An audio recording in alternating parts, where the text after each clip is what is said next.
Oke, selamat siang semuanya.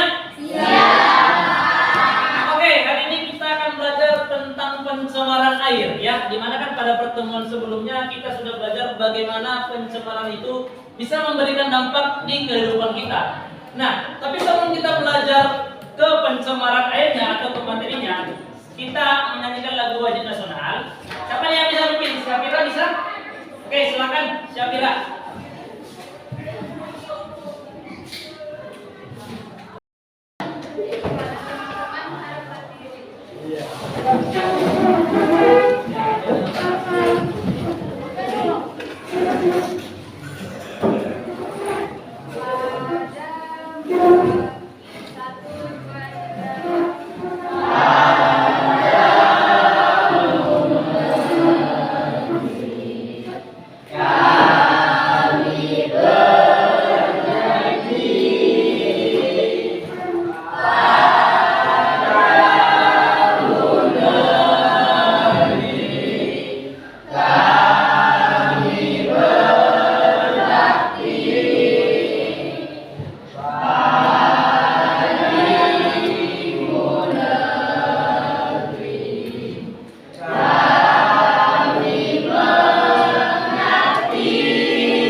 Mempelajari materi ini adalah untuk menganalisis jenis-jenis air yang sudah kalian bawa dari rumah, ya kan? Seperti ada air kolam, ya, ada air sungai, ada air hujan. Ada yang bawa air hujan ya?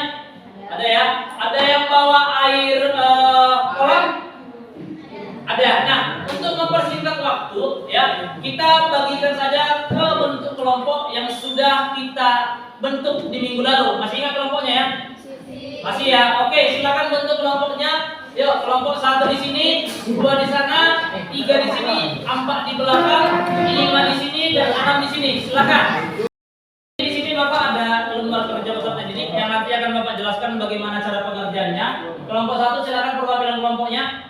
Kelompok 1. Kelompok 2 silakan perwakilan kelompoknya. Kelompok 3 silakan perwakilannya. Yo, kelompok 3, kemudian kelompok 4, ya. Kelompok 5 dan kelompok 6. Oke, perhatikan semuanya, ya. Lembar kerjanya, perhatikan semuanya. Oke, lembar pertama, ya. Lembar pertama itu tulis nama kelompok kalian atau kelompok berapa dan tulis siapa anggota kelompoknya. Oke. Yang kedua, ya, inilah seperti tampilan yang kedua. Nah, ada capaian pembelajaran, ada tujuan pembelajaran, dan ada kegiatan pembelajaran. Nah, seperti yang dijelaskan tadi, bahwasanya kegiatannya itu adalah apa yang bisa kalian dapatkan setelah mengamati gambar. Jadi tadi yang ditampilkan gambar di atas, ya, itu kalian amati dan kasih masalah bisa, ya, atau hasil analisis kalian dari gambar di atas, ya. Kemudian berikutnya ada pertanyaan atau identifikasi masalah dari si air tadi. Oke, nah yang keempat, yang ketiga ada pengumpulan data. Nah, pengumpulan data ini diambil dari mana, Pak? Jadi di depan ini sudah ada beberapa sampel air yang sudah kalian bawa dari rumah. Oke, ya. Nah, indikator kita adalah air pump. Oke. Kemudian ada air paring, ya. Kemudian ada air hujan, ada air sumur, dan ada air sungai. Oke, dalam mengumpulkan data, sampel airnya, ya misalkan gini, air pump, apa yang kalian tengok di air pump? Contoh, warnanya gimana?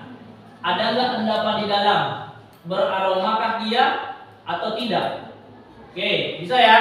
Itu yang kalian amati per kelompok. Jadi setiap kelompok nanti akan maju perwakilan kelompoknya ke depan untuk mengamati sampel air yang ada di depan. Bisa semuanya? Oke, nah berikutnya, ya.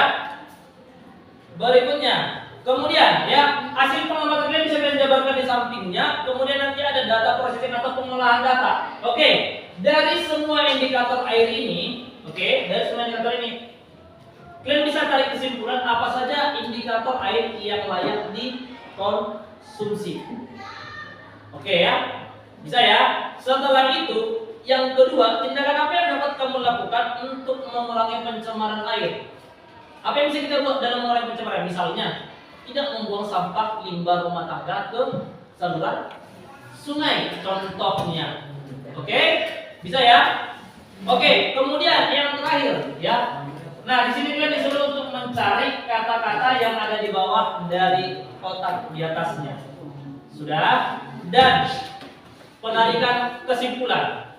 Sudah. Penarikan kesimpulan ini kesimpulan dari semua indikator atau dari semua hasil diskusi kalian. Kalian taruh di sana di lembar kesimpulannya. Bisa? Untuk menghemat waktu, ada baiknya kalian membagi tugas masing-masing. Oke? Bisa ya? Oke. Waktu mengerjakan RKPD-nya, Bapak kasih waktu kurang lebih 20 menit. Silakan dikerjakan dari sekarang. Mengamati sampel airnya. Iya, ngamati aja.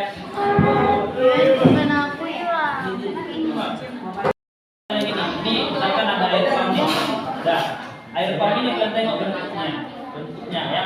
Dia berwarna atau tidak? Kalau misalkan ini kan tidak berwarna nih, tulis air pump tidak berwarna. Oke, kemudian dia beraroma nggak? Air pump beraroma nggak dia? Ada yang beraroma, ada yang tidak. Aromanya biasanya favorit ya. Nah, kalau sampel air kita ini kalau tidak beraroma, tidak beraroma. Nah, oke, lanjut. Ada nggak endapan seperti pada air pari ini? Kalau air pari ada endapan? Ada. Ada dua endapan kan? Oke, lanjut. Berikutnya air hujan. Ada endapan misalkan? Tidak ada, warnanya bagaimana? Bening, ya. Kemudian air sumur, warnanya bagaimana? Ini termasuk kategori bening atau keruh? Ini indikator kita air pump. Kita bandingkan. Keruh dong ya. Ada keruh ya. Oke, sama kalau misalkan air sungai. Ya, sungai Tembung. Beda ya. Nah, itu. Oke, itu cara pengamatannya. Bisa ya? Oke, silakan. Sudah. Oke, Bapak rasa sudah cukup waktu diskusinya karena tadi sudah Bapak lihat ada beberapa kelompok yang sudah selesai. Yuk, kelompok mana nih yang mau maju duluan? Silakan tunjuk tangan. Urut aja kita Pak ya. Ayo dari kelompok pertama dulu. Ayo, karena tadi Bapak baca ada pertanyaan. Silakan kelompok pertama. Pada kelompok pertama silakan presentasinya. Selamat siang semuanya. Siang. Kami dari kelompok 1 ingin membacakan hasil diskusi kami tentang mengenai pencemaran air yang akan dibacakan oleh teman saya. 1. Stimulation, pemberian rasa. Pada materi kali ini kita akan membahas mengenai pencemaran air yang terjadi di sekitar kehidupan kita. Untuk mengawali kegiatan pembelajaran, amatilah gambar di bawah ini. Apa yang kalian dapatkan setelah mengamati gambar di atas? Terlihat pada gambar banyak sampah yang berserakan di atas air, sehingga ini menjadi alasan kenapa sering terjadinya banjir. Masih banyak manusia yang lalai akan kebersihan lingkungan serta mengakibatkan banyak makhluk hidup yang terganggu. Hasil pengamatan yang kami lakukan yang pertama, air sumur tidak berbau, tidak berwarna, tidak berasa, tidak meninggalkan endapan, tidak keruh, cukup dingin. Lalu yang kedua, air kolam. Sungai kolam, dia berbau, keruh, berwarna, dan meninggalkan endapan. Lalu yang ketiga, air karet, berbau, keruh, berwarna, meninggalkan endapan. Lalu air pump, tidak berwarna, tidak berbau, tidak berasa, tidak meninggalkan endapan. Lalu air hujan, dia tidak berwarna, tidak berbau, tidak meninggalkan endapan, dan ada unsur. Lanjut. Data testing atau pengamatan. Berdasarkan hasil pengamatan kami, 1. Apa kriteria air yang bersih dan layak untuk dikonsumsi? Tidak berbau, tidak memiliki endapan, tidak keruh, tidak berwarna, tidak terasa, bersuhu 10 sampai 25 derajat Celcius. 2.